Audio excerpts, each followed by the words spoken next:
the welterweight champions, the swiftest punchers and the fastest movers in the boxing ring. 6 great champions power their way through the rounds, spanning almost 50 years of ring history. Now, the welterweights in action. Barney Ross meets Jimmy McClarnin in an attempt to regain the world welterweight title he lost the previous year to McClarnin. New York, 28th of May, 1935. Everybody down and quiet! Everybody down and quiet, please!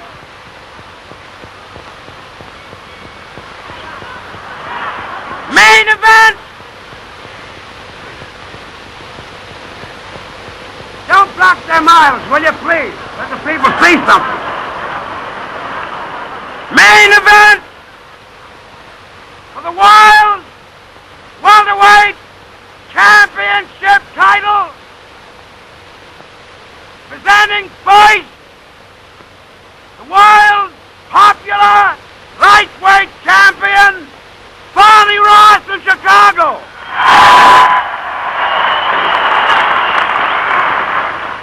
The holder of the welterweight title, fighting Jimmy McClarnin.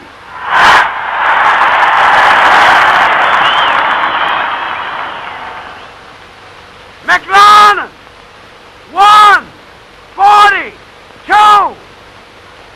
Ross, 137. Judges, Harold Barnes, Tom Rock, knockdown timekeeper, Danny Ridge, referee, Eddie Forbes. Come on, boy. Great atmosphere here in New York, terrific rivalry, and Ross, the popular favourite, has got the white stripe down his shorts with his back to us now. And this shaping up to be one of the great trilogies of all time. At the moment it stands, of course, at 1 win apiece. McClarnin, the champion, with his back to us now with a slight weight advantage, 5 pounds the heavier. McClarnin, Irish born, moved to Canada as a child, and straight away going to work to the body.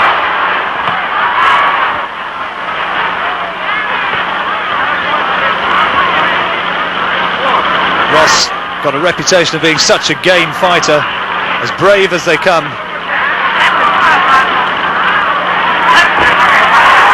And a good right hand from McClarnin over the top. And there he shows what a good chin he's got as well.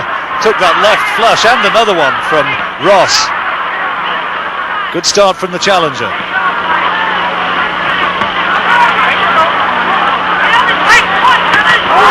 Another good left hand going in from Ross.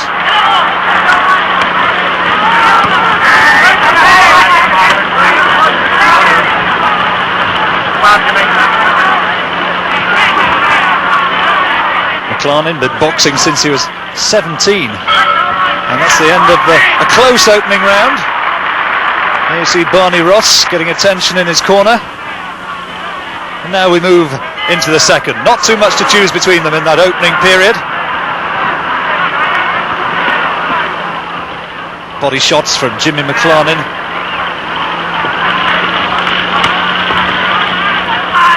McClarnin does have a reputation of being a bit of a puncher, and there you see him trying to unload with that big left hook again, but Ross, granite jawed.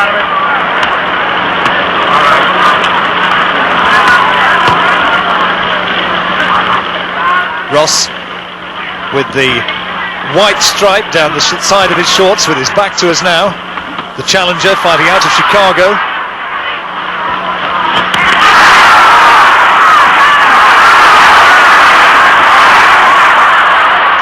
Made to miss, wild shot there, and McClarnin's trying to unload. The second time these two great fighters met, it was a controversial split decision which went to McClarnin. And McClarnin clearly trying to show that he's going to make no mistake this time. Good jab. Oh, and a good right hand as well. Showed in the left, a sweet right cross from McLarnin.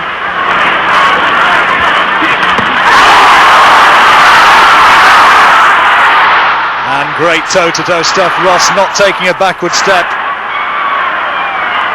And that's another fine round. McLarnin probably just about edging it.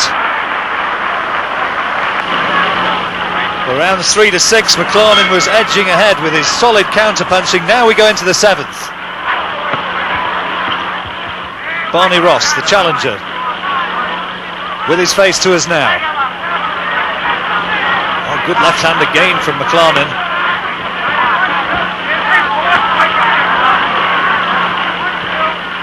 McLarnin, that favoured left hook is a real danger punch. You can see great hand speed and another good left hook.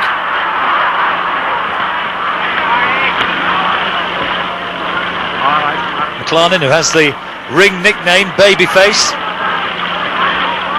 was given that as a boy when he started his fight career.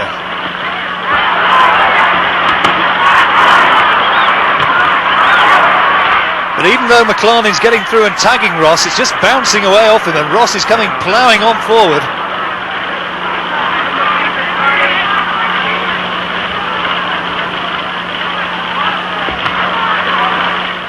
Ross in his 77th pro fight here, Jimmy McLarnin in his 74th.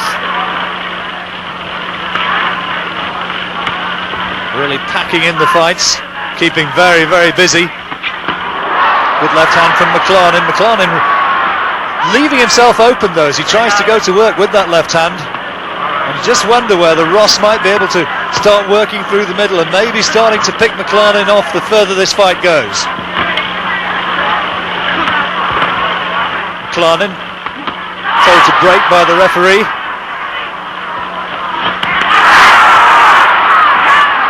And good jabs from Ross. He'll take encouragement from that. McLarnin's hit him with some real good shots, but Ross is still in there pitching here in the 7th. Fight reaching the halfway stage. And that's the end of round 7.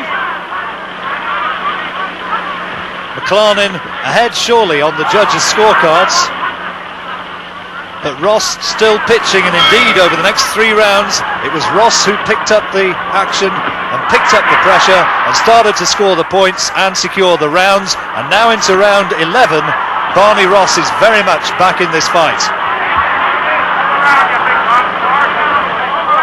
Barney Ross with his back to us now in the slightly darker shorts with the stripe down the side.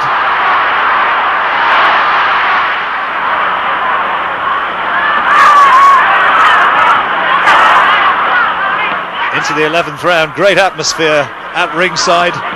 40,000 fans in the Polo Grounds here in New York City.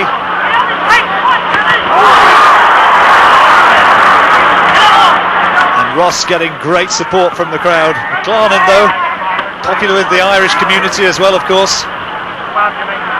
Ross of Orthodox Jewish parents.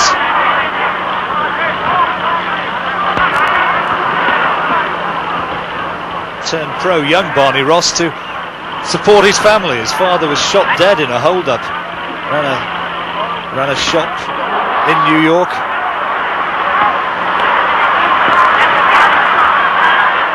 And there really isn't too much to choose between these two men, and it's now coming down towards stamina and endurance. And of course willpower, and no shortage of that from either quarter.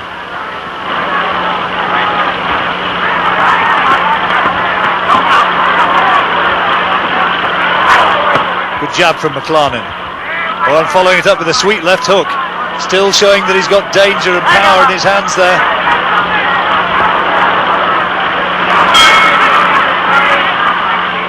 End of round 11.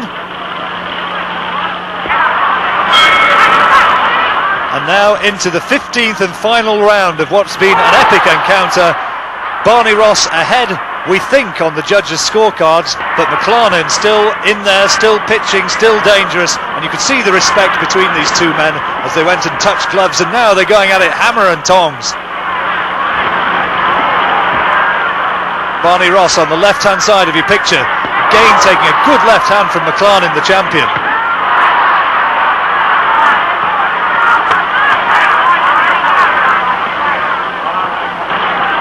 fought an excellent spirit as well, this contest. The two of them flailing away with body shots. A big last round, of course, could catch the judge's eyes. Hey, Bob, get out of the way! Now, who's going to get the grandstand finish? And McLarnin's landing good solid punches in this final period. The question is he going to be able to narrow the gap? Oh, good left hand again from the Irishman. And good punches to the body. Oh, terrific right hand from Ross. And just for a moment there, it looked as though McLarnin was going to go. A right hand caught him flush on the jaw. But McLarnin took it so well. And now Ross is coming on strong. There was one which flew in there, which looked as though it might have been just a little bit low. Left hand from McLarnin, but he gets away with it. It was on the blind side of the referee. These two men are bound to be surely desperately tired. Right hand from Ross goes in there, and McLarnin does no more than just hold on in the closing stages of a dramatic 15th round.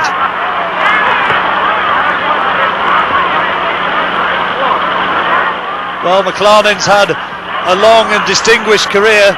Is he going to retain his title? But Ross is finishing well. He's finishing with a grandstand performance. Good right hand from Ross. And there we are, the fight's over. Once again, it's gone the distance. The rubber match. Has Barney Ross done enough to take it? We think he's ahead on the judges' scorecard. It's been another epic confrontation. It's going to the three judges, and in just one moment, we'll get that all-important verdict. Judges have disagreed, It's a split decision. and the referee's decision makes a no welterweight. So Barney Ross wins it. One of the great rivalries of all time. Barney Ross, welterweight champion of the world.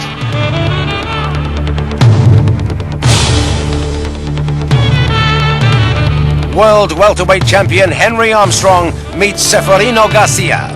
New York, 25th of November, 1938. Round one.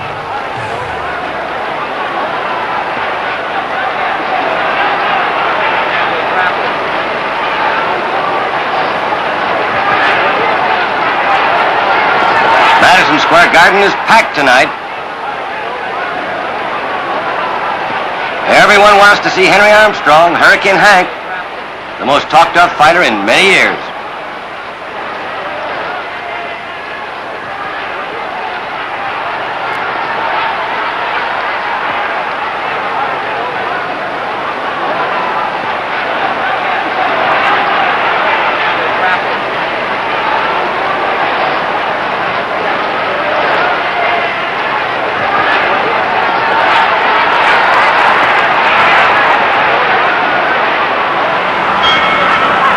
End of round one.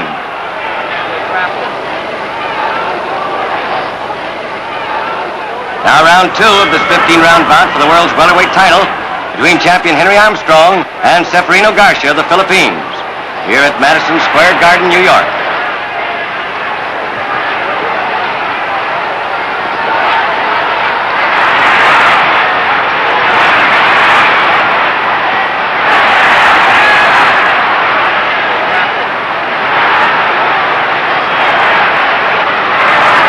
Always distinguished between these two. Garcia's the bigger man, while Armstrong is always boring in and throwing punches.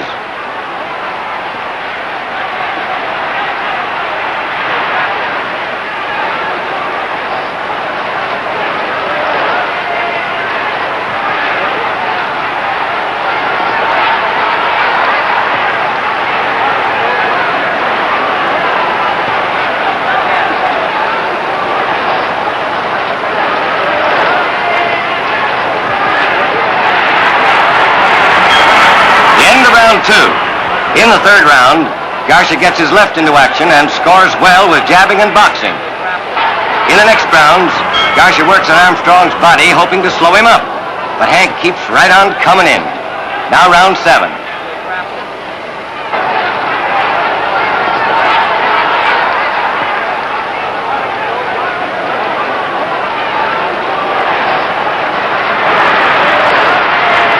Armstrong, head down, always boring in.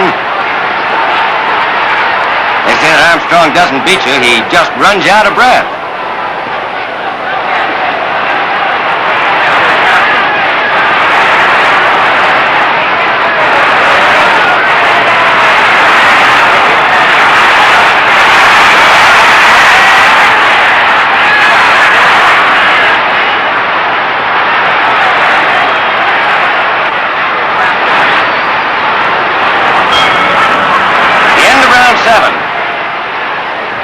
In the next 2 rounds, Armstrong opens up several cuts on Garsh's eye. At the end of the 12th round, Dr. Walker, the New York State Athletic Commission physician, examines Garsh's eyes, but lets the fight continue. Now round 14.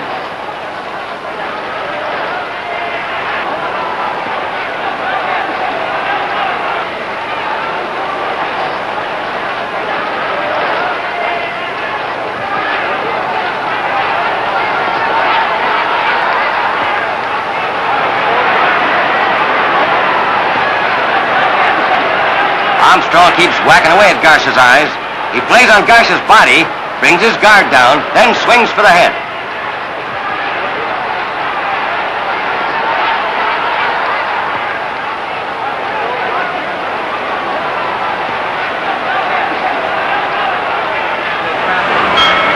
The end of round 14. Now the 15th and final round of this battle for the world's welterweight title between champion Hurricane Hank Armstrong and Ceferino Garcia, Madison Square Garden, New York, November 1938. Again, Armstrong keeps boring in, keeps Garcia on the defensive.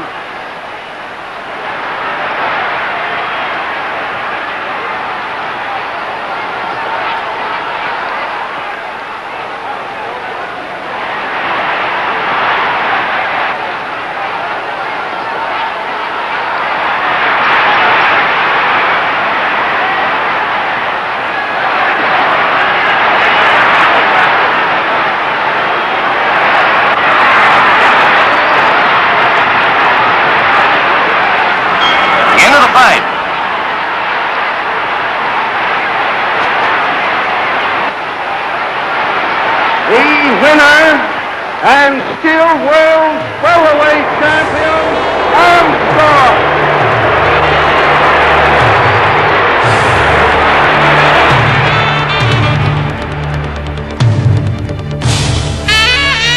Welterweight champion Kid Gavilan is challenged by Billy Graham. New York, 29th of August, 1951. That's Gavilan in the white trunk. Gavilan 145.5 pounds tonight. Graham 145. Gavilan was proclaimed the world's welterweight champion 3 months before when he beat Johnny Bratton of Chicago in a series of elimination bouts after Sugar Ray Robinson resigned the title.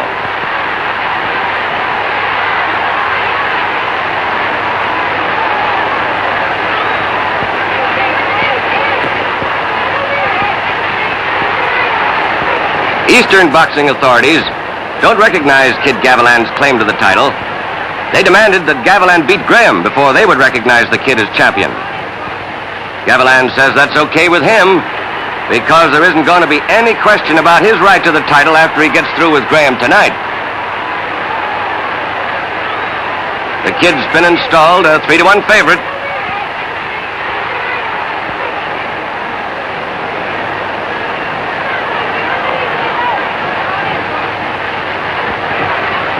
This is the third meeting between these men. Both their first 2 fights took place the year before. Both were decided on split decisions. Graham won the first bout, Gavilan took the second. There were no titles at stake in those first 2 fights, but this rubber match is the one that really counts.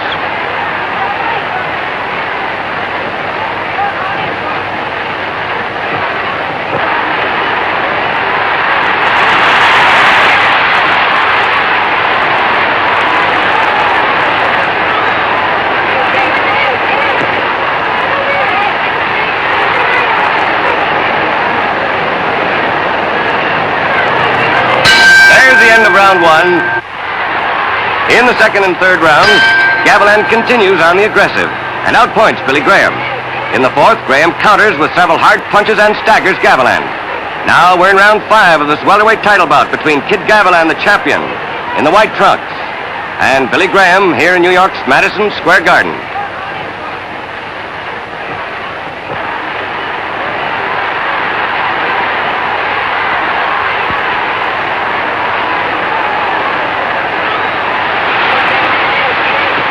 Neither Gavilan nor Graham is known as a knocker-outer.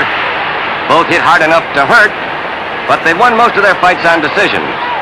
The Kid has been in the fight game 8 years. He's won 74, only 20 by knockouts. He's lost 12. 2 of these losses were to Sugar Ray Robinson when Robinson was the welterweight king.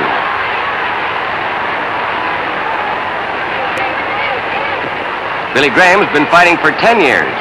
He's won 91, only 24 by knockout. He's lost 6.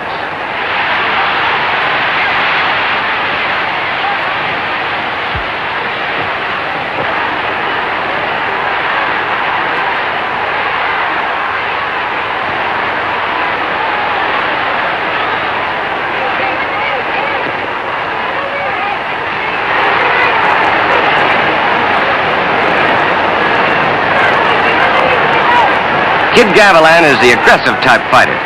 He comes in, swarms all over you, punching from all directions. His favorite punch is the bolo, a sweeping right uppercut that he brings up almost from the floor.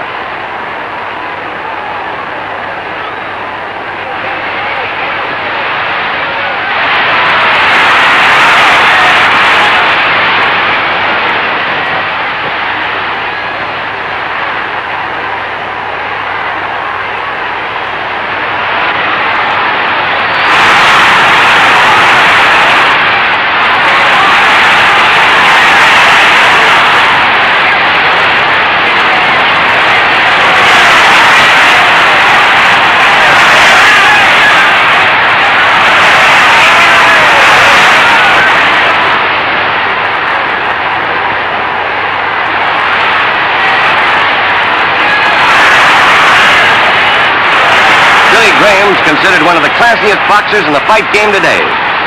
Billy's a great counterpuncher, and that's what he's doing mostly so far tonight.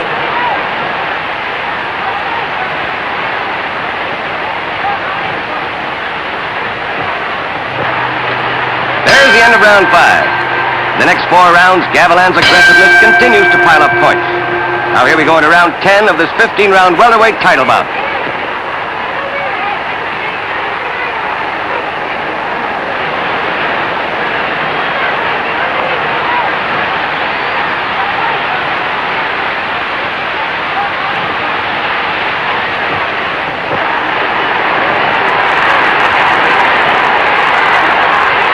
About 8,000 fight fans here at Madison Square Garden tonight. Sort of a small crowd for a title match. There's a lot of Cubans and Latin Americans here rooting for Gavilan. And there's a lot of Graham's friends from New York's Greenwich Village. Graham's a very popular boy down there.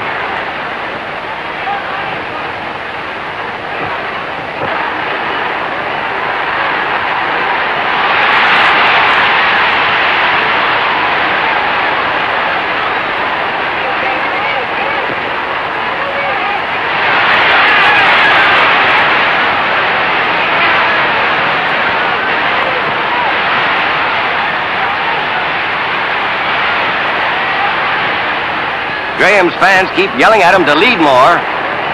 Billy has been leading a little more in this 10th round. Graham is generally more effective in the infighting than Gavilan. The Cuban Kid likes to punch from a distance. He likes plenty of room to swing.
When they're in close, it sometimes looks as though Graham is taking a lot of punishment, but he covers up well. He's taking them on his arms and shoulders.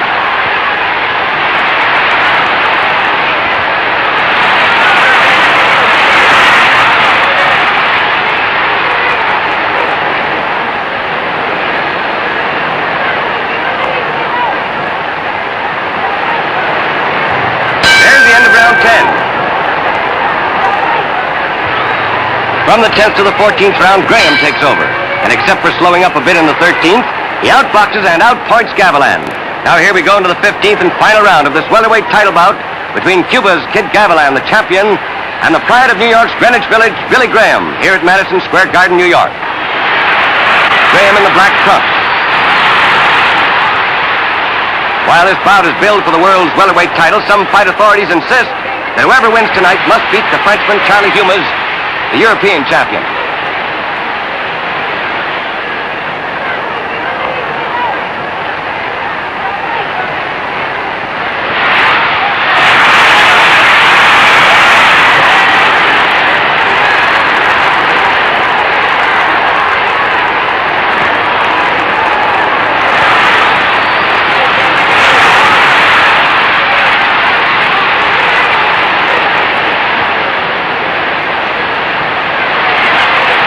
There's no doubt this last round is going to tell the whole story.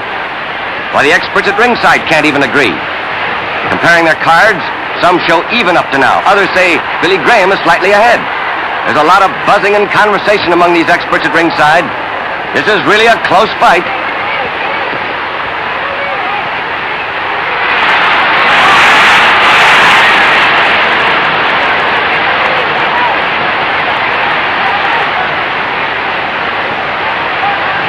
A knockout would end all doubts about the winner. And the Gavilan fans are yelling for him to give it to Graham.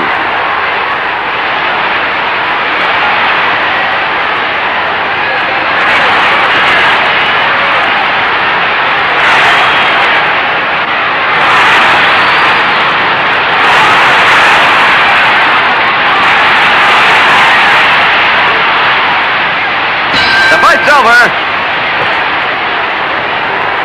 It's a split decision. One judge votes for Graham, the other judge and referee vote for Gavilan. The winner is Gavilan. Graham is stunned. He can't believe it. He thought he won. Kid Gavilan, the winner and undisputed welterweight champion of the world. Carmen Basilio fights Johnny Saxton to try to win back the welterweight crown. Syracuse, 12th of September, 1956. Carmen Basilio in white trunks, challenger.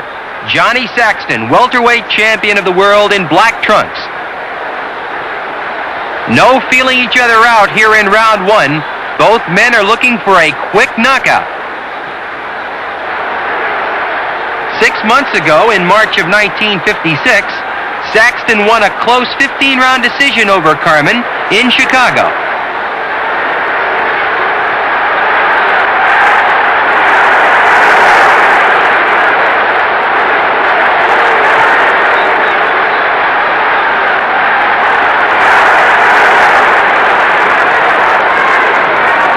Neither fighter willing to give ground here in round 1.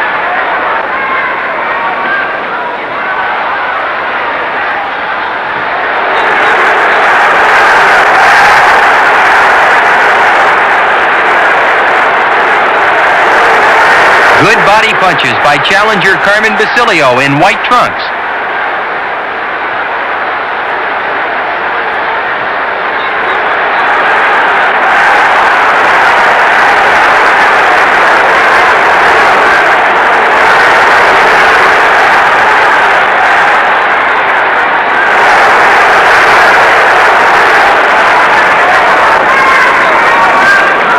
Johnny Saxton first won the world welterweight title 2 years ago, in October of 1954, when he took a 15-round decision from Kid Gavilan in Philadelphia.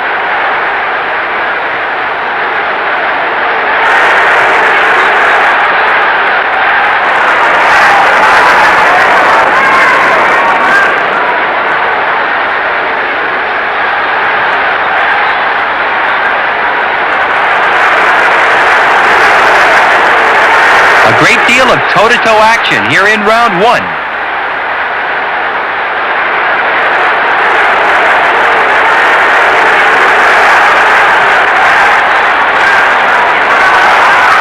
Saxton staying all over Basilio.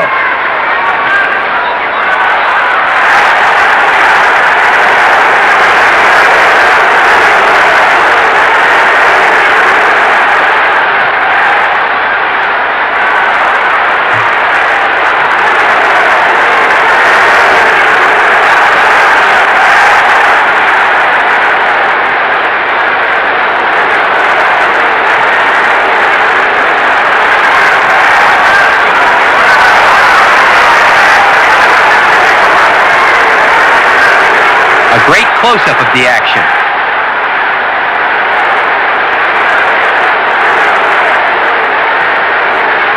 And there's the end of round one. Rounds 2 and 3 were scored for Basilio. Here in round 4, Basilio is looking to take over.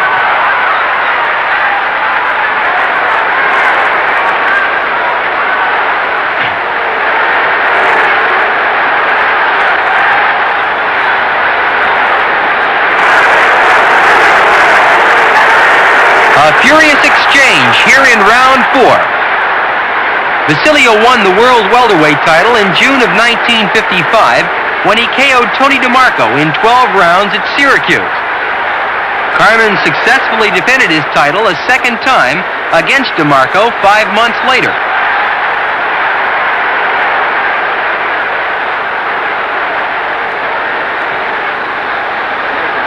Champion Johnny Saxton staying all over Carmen Basilio.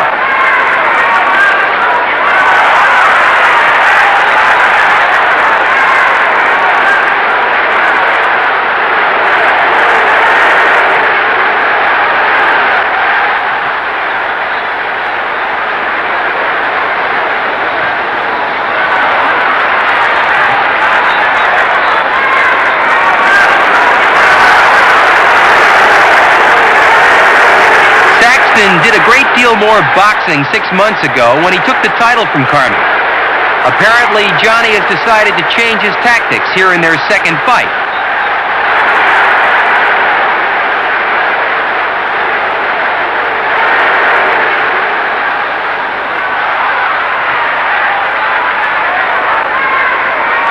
Basilio's a very rough customer in there, and it's quite unlikely that anyone is going to outslug him.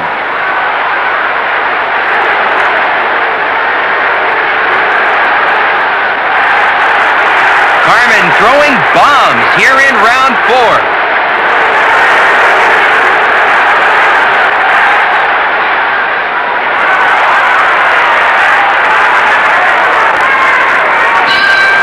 And there's the end of the round.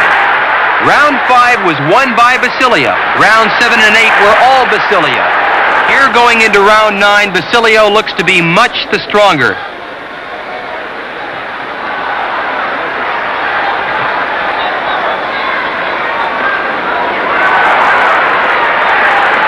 Carmen looks very confident.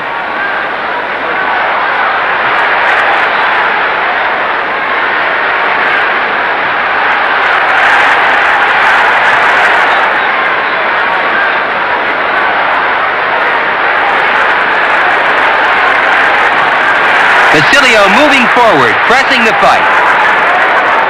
Saxton keeping his hands high, using that left jab.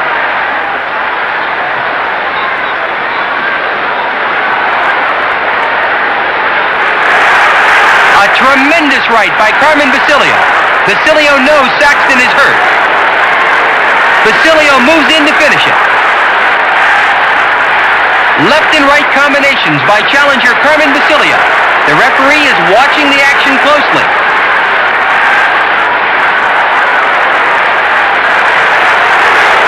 Dynamite punches by Carmen Basilio. Saxton on the ropes, very groggy, taking everything Basilio is throwing. The referee steps in and stops the fight, awarding the victory in the welterweight championship to Carmen Basilio. And elated, Carmen Basilio is once again the welterweight champion. World welterweight champion Jose Napoles defends his title against Ernie Lopez. Los Angeles, 15th of February, 1970. Jose Napoles, unquestionably one of the finest welterweights of all time, but Ernie Lopez, with his back to us now, he's very much a live challenger. Lopez, who has the ring nickname Indian Red, he's part Ute Indian, part Scottish-Irish. Napoles, born in Cuba, fighting out of Mexico, moved away after Fidel Castro banned boxing, or banned professional boxing. And here in the fourth defence of his title, Napoles has the ring nickname Mantequilla, called that by the Spanish fans, and the reason being that they think he's as smooth as butter. Well, let's see if he is tonight. And Lopez has really gone in there quickly. Very, very game fighter, and unquestionably world class. Lopez, 24 years old. Napoles, 5 years older at 29.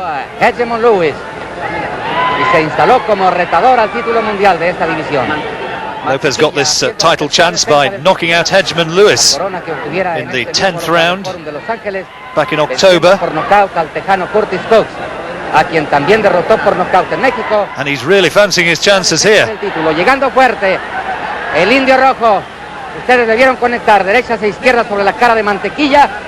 Napoles unbeaten since 1966. He's taking a few shots from Lopez in the early stages here in the first round. Good left hand from Lopez. Good body shot from the challenger. Well, you saw the hand speed there though of Napoles.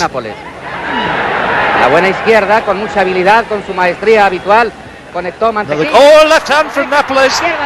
Lopez got through with the left to the body, and he was caught by a perfect little left counter from Napoles. He's been stunned. I think he's all right. But you saw the blinding hand speed of Jose Napoles there. Well, anxious times now for Lopez, who'd started so well. And he's bravely coming forward. But Mantequilla, Jose Napoles, in round one, has his man down and is now looking to go in there unloading big bombs, and he's looking to take Lopez out. Oh, another good right hand from Napoles. Full credit though for Lopez, he's not taking a backward step. I'm not sure how wise that is. He's getting in there and looking to trade with Napoles, looking to macho it out.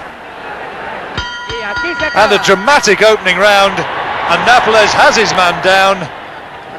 And from then on the pattern was established. Napoles scoring points, picking up the rounds, and here we go into round 9. Jose Napoles, the defending champion, on the right-hand side of the picture, in control, with the one knockdown in the opening round, now looking as though he's on his way to retaining his title. Lopez, a big favourite in Los Angeles. Con esta inspiración que le vino a partir del séptimo episodio. Inspiración en grado. Of course, a big Hispanic population in LA, and they're firmly behind the champion Napoles. Picking Lopez off with that left jab. And in all honesty, the further this fight has gone, the more one-sided it's become. Oh, good hand speed again from Napoles. That was a real smart combination, left-right, thudded into the jaw of the challenger. Now looking to mix it up with the hook.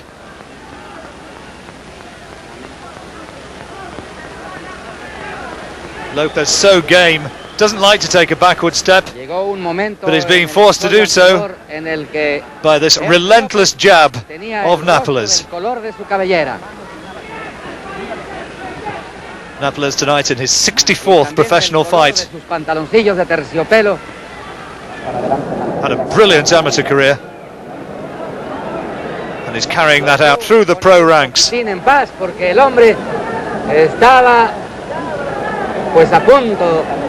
de ser intransitables. Lopez gamely trying to go to the body, trying to get Nápoles to drop his guard. Campeón del mundo.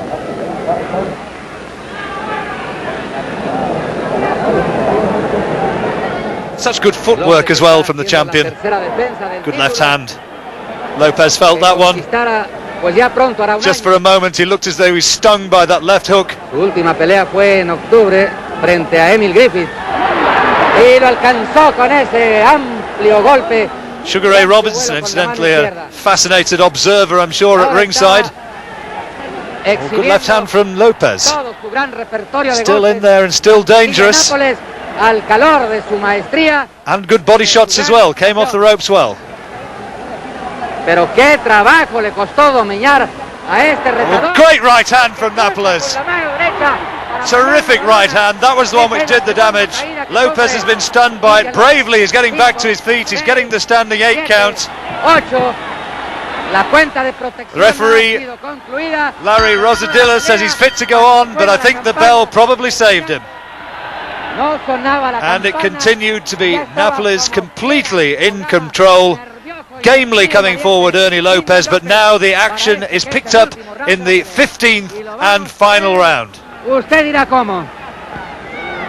Nápoles getting $100,000 tonight in defence of this title. Many people comparing him now with Sugar Ray Robinson. Ray Robinson, in many people's eyes, the finest pound-for-pound fighter who'd ever stepped into a ring. Nápoles, though, if not quite in the same bracket as Ray Robinson, certainly a very, very fine fighter in his own right. And he's making a good fighter in Ernie Indian Red Lopez look distinctly ordinary. Nápoles has been a pro for 11 years. Had his first 18 fights in Havana. Now, though, a superstar in his own right in the United States. Good left hand from Lopez. Lopez so brave. He's been down twice.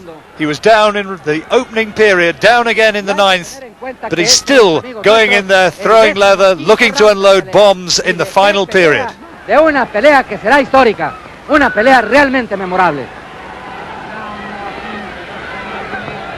Nápoles going to the body now.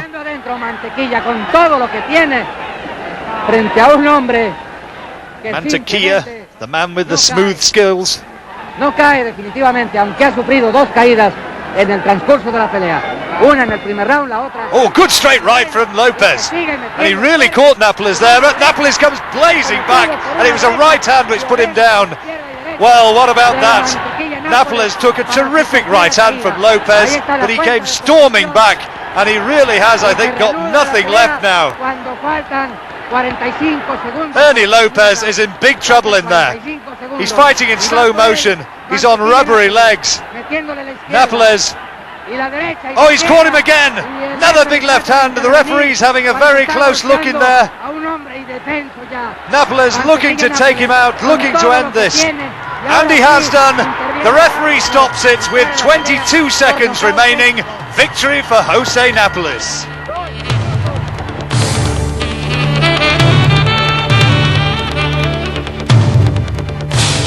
Sugar Ray Leonard meets Thomas Hearns in one of boxing's greatest clashes. Las Vegas, 16th of September, 1981. Hearns on the right and Leonard exchange jabs, and Tommy gets hit with a whistling left uppercut. Leonard jumps all over him.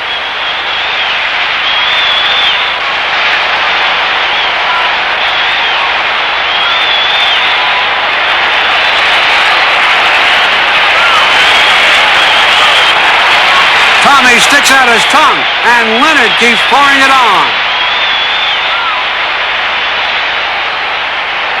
Now both men stand toe-to-toe.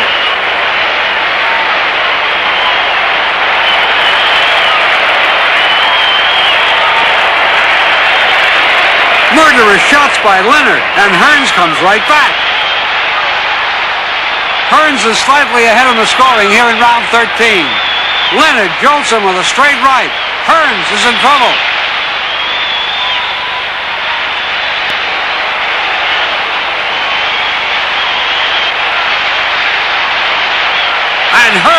goes through the ropes.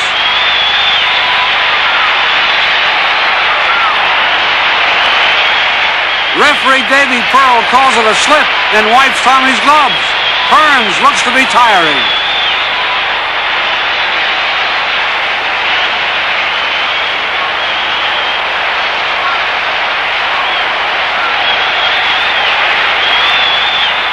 Here in round 14, it's all Ray Leonard.